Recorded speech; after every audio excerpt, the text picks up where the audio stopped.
Da, e penal. Dacă nici acum nu dă la penal, în loc să o pugă.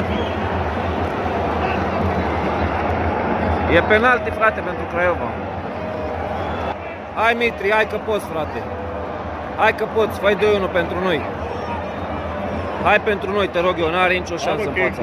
Nicio șansă n-are. Stânga portarului, stânga portarului. E gol, tată.